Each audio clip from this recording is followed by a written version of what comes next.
প্রিয় viewers, welcome to my YouTube channel. আজকের ভিডিওটি খুবই গুরুত্বপূর্ণ হতে চলেছে এবং ইনফরমেটিভ হতে চলেছে। আপনাদের মনে অনেক প্রশ্নই আছে যে এতদিন হয়ে গেল তবুও কেন রিভিউ পিটিশনের ডেট বা শুনানি শুরু হলো না। তার কিছু গুরুত্বপূর্ণ কারণ আমরা এইখানে তুলে ধরব। আপনারা দেখতে পাচ্ছেন আমরা সরাসরি চলে এসেছি সুপ্রিম কোর্ট অফ ইন্ডিয়ার যে অফিসিয়াল ওয়েবসাইট, সেই অফিসিয়াল ওয়েবসাইটে।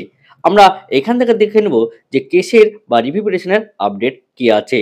তার আগে আপনাদের কাছে রিকোয়েস্ট, আপনারা যদি এই চ্যানেলে নতুন হয়ে থাকেন তাহলে অবশ্যই এই চ্যানেলটিকে সাবস্ক্রাইব করবেন এবং বেল আইকন নোটিফিকেশন অন করে রাখবেন, কেননা টেট সংক্রান্ত যাবতীয় তথ্য আমরা এই চ্যানেলে দিয়ে থাকি। তাই আপনি টেট সম্পর্কিত কোনো তথ্য পেতে অবশ্যই এই চ্যানেলটিকে সাবস্ক্রাইব করে রাখবেন। আপনি দেখতে পাচ্ছেন আমরা যে ডায়েরি নাম্বার নিয়ে আলোচনা করব সেই ডায়েরি নাম্বারটি হলো 36466। যে কেস, এই কেসটি হলো আঞ্জুমান ইসাত ই তালিম versus the state of Maharashtra.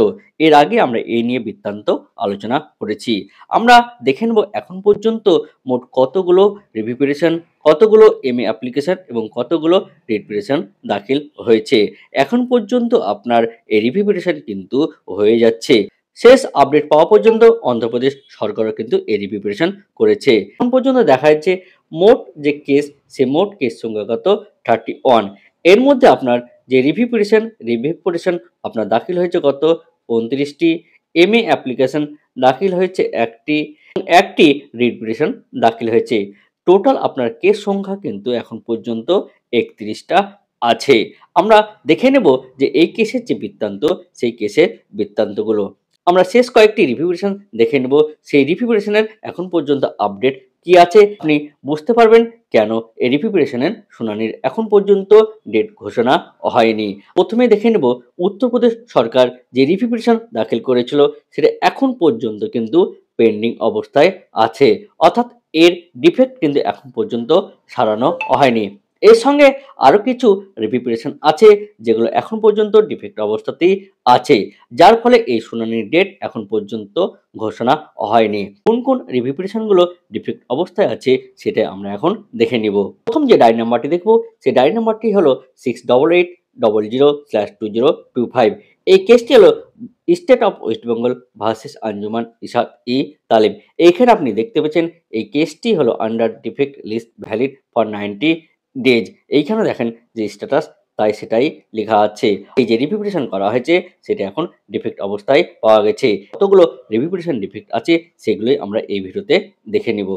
যে ডায়েরি নাম্বারটা নিয়ে আলোচনা করব সেই ডায়েরি নাম্বারটি হলো 672.83/2025।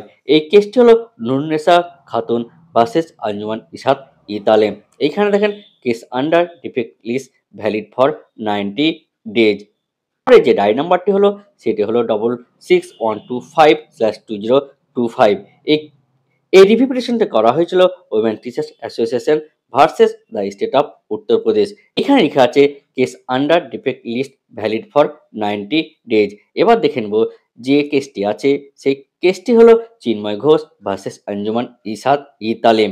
এই কেসটি ওয়েস্ট বেঙ্গলের একটি রিভিউ পিটিশন করা, যার ডায়েরি নাম্বারটি 666-034/2025।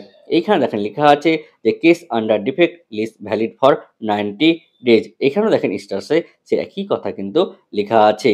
এরপরে যে ডায়েরি নাম্বারটি, সেই ডায়েরি নাম্বারটি বা কেস নাম্বারটি হলো আমাদের ওয়েস্ট বেঙ্গল থেকে করা আমাদের যে প্রাইমারি বোর্ড আছে সেই প্রাইমারি বোর্ড।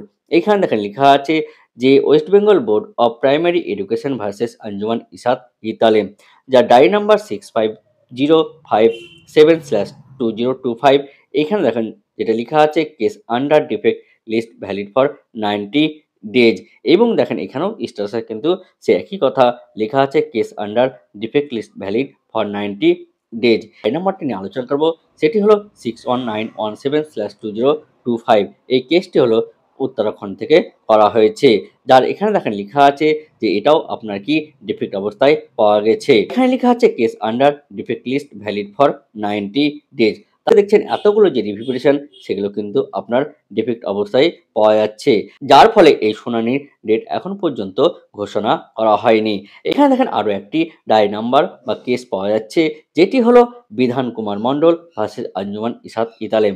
এখানে দেখেন সেম যে স্ট্যাটাস সেই একই কথা কিন্তু লেখা আছে। সেই কেসটি হলো আমাদের ওয়েস্ট বেঙ্গলের, যার ডায়েরি নাম্বার 65035/2025। বঙ্গীয় প্রাথমিক শিক্ষা সমিতি, যা সংক্ষেপে বিপিটিএ সেক্রেটারি ভার্সেস আঞ্জুমান ইসাত ইতালেম। এখানে দেখেন শেষ পর্যন্ত সে একই কথা লেখা আছে, যে লেখা আছে case under defect list valid for 90 days.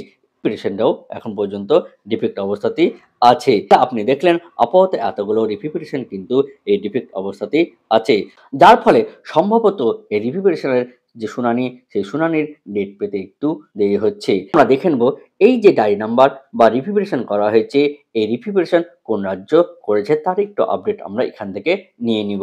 যে ডায়েরি নাম্বারটি নিয়ে আলোচনা করব সেই ডায়েরি নাম্বারটি হলো 711164/2025। রিভিউ পিটিশন করা হয়েছে state of Andhra Pradesh versus Anjuman Ishaat Taleem. এই যে রিভিউ পিটিশন করা হয়েছে তার ডেটটা কবে, 9/12/2025 তারিখে কিন্তু এই আপনার এই রিভিউ পিটিশন করা হয়েছে, এবং টাইমিংটা দেখেন কত আছে, 4:20 PM এ কিন্তু এতে করা হয়েছে। যার বিস্তারিত এখানে আপনি এখান থেকে দেখতে পাচ্ছেন যে পিটিশনার স্টেট অফ অন্ধ্রপ্রদেশ এবং রেসপন্ডেন্ট আঞ্জুমান ইসাত তালেম এবং পিটিশনার অ্যাডভোকেট হলো গুন্টুর প্রমোদ কুমার কিন্তু আছে।